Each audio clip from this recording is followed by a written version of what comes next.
Oh, I don't know if we got that sweet sound on video. I think we just missed it. But Ryan McCrystal, Might have just missed it, but I might have just made it. You never know.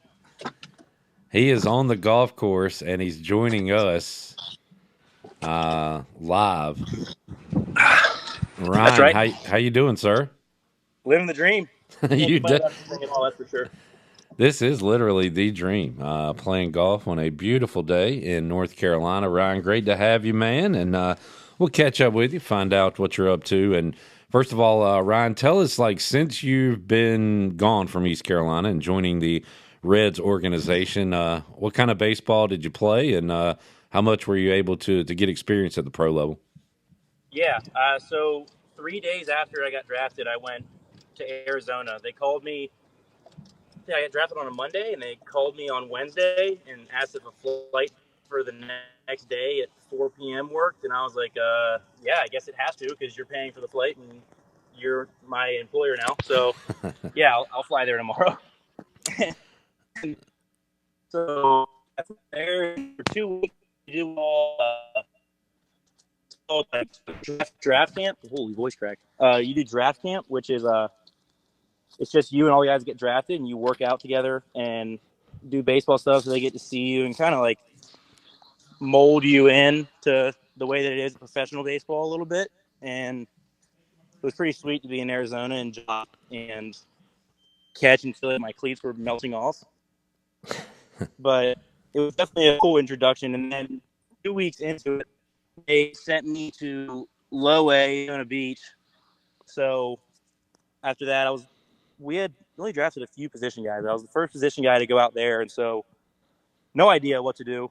Also, by the way, Clip, I told you I hit a good one, and we got like 12 feet. So I'm Jarrett, can you just gonna do it with one hand real quick while I talk to you. That way, turn it's the a little easier. computer a little bit so I can see Ryan? Okay, all right, yeah. So are you going to take your shot here, or I'm go putting ahead with if one you? hand. Okay, Oh, uh, almost. All right. you're Let me breaking. yell to Jaden. You're br- Jaden, I made a par. Ryan McCrystal joining us live from the course. Ryan, one thing I learned about you in our talks and just getting to know you a little bit, you love the game of baseball. You have a childlike joy still to this day for the game of baseball. So when you go from East Carolina to the pros, how quickly do you see like how different it is, or can you still say at the end of the day it's still baseball? Like how do you kind of juggle the profession with the game that you love?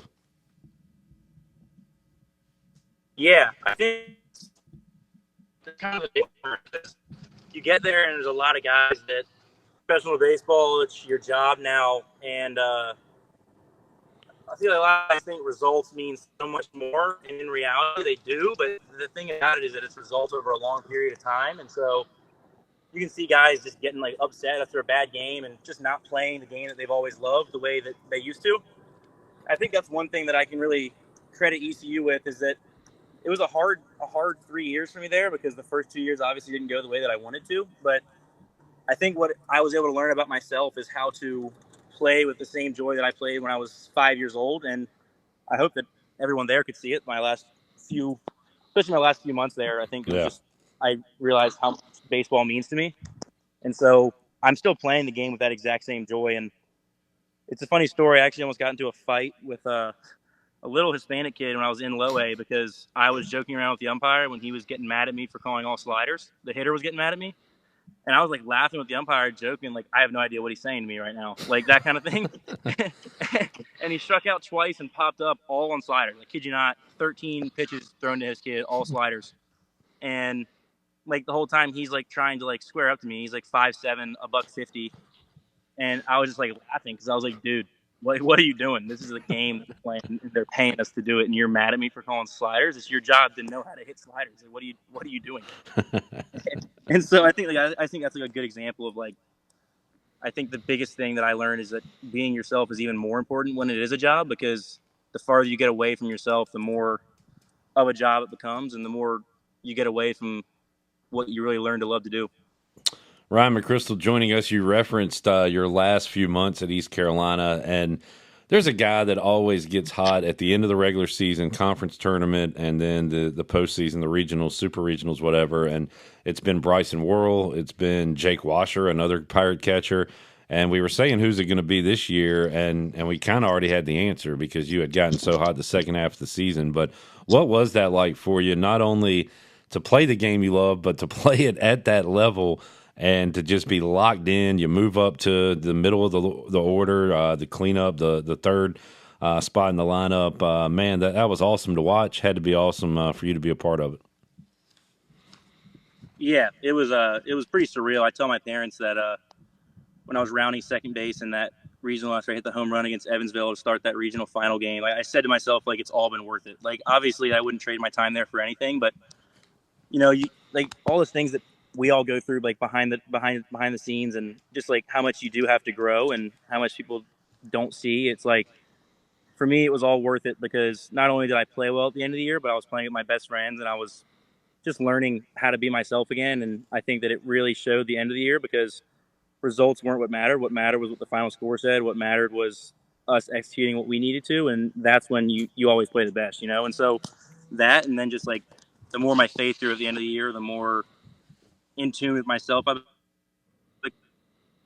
at the Carter, and just be able to show me what was really important. And then playing the second half of that season with that much freedom for the school that I grew up rooting for was just pretty surreal for me because I don't know, just like seeing all those people cheering for me and for our team, it was just one of those moments where it's like this is what you work for your whole life, and to be able to like be that guy that everyone relies on and everyone trusts, it's just a lot of hard work went into that, and so I definitely cherished it. But I also was really happy that I could be that guy for our team.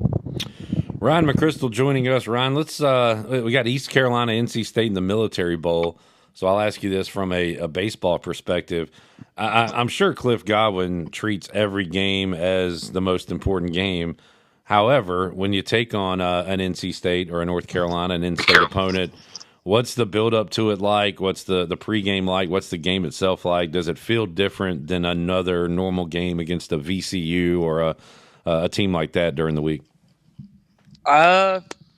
It's a tough question because like there's always going to mean a little bit more to us as players. I wouldn't really say we approach it any differently though. I think the difference comes when you can just feel the energy in the stadium, when you can feel how much it means to everyone else, like all the fans that pack in the stadium, all that stuff. So it was definitely different in that sense because like when Starr hit for that cycle, like it obviously meant more when he hit for the cycle against NC State than it would have if he did it against VCU or William and Mary in the middle of the week. But like we don't approach it any differently, and I think that's the reason that we're so good in those games because we understand like when it comes to baseball, when it comes to us doing what we do it as well as anyone in the country, and our coaches do a great job preparing us for that. And so it's a lot more fun to play against in-state guys. Those games where guys on the other side when you want to beat them to be like, yeah, we got you. Just one of those things. Like when I played Eli Serrano in Low A this year, he still was mad at me about when we beat him at home my sophomore year, and I was kind of chirping him after he struck out to end the game. And you can watch back that end of that game, and he tried to come back to home plate because I asked him if that pitch was low too, because he found to end the game. Buddy, is that low? And so he didn't say a word to me. He's kind of like nodded to me when he stepped in the box in Daytona, and I was like, "That's hilarious that you're holding a grudge from 2 years ago." It just shows you like how much energy there is in those games. But Yeah. I don't know. I thought that was really fun. That's awesome. What we're learning today is Ryan chirps a little bit and laughs a lot. We knew he laughed a lot, but my kind of guy, Ryan McCrystal. Ryan, did you watch the roller coaster of the season that was ECU football?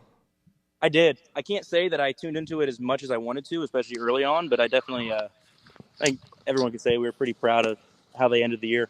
Yeah, no doubt.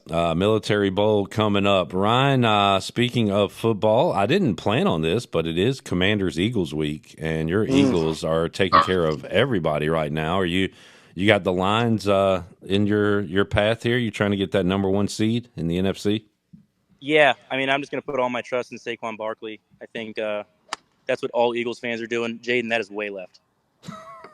I'll tell you what, it sounded good. We didn't get to hear it, or see it, but the swing sounded good. But definitely wasn't direction next stick. No, but I definitely a lot of faith in my Eagles. Unfortunately, they let me down last year, and I think Trey can agree that. Really hoping that Saquon Barkley can take us to the promised land. I don't think we'll have any problem with the Commanders this week. That's for sure. Yeah, You think you might be right. Ryan, this is a tricky question for you, you pro ball players. What's next on your docket? Sometimes I get I don't know. I have no idea. What is next on your baseball schedule as far as when you got to report and things like that? So I go to what's called Battery Camp in Arizona, January 4th through 9th. And so it's me and a few of the other catchers.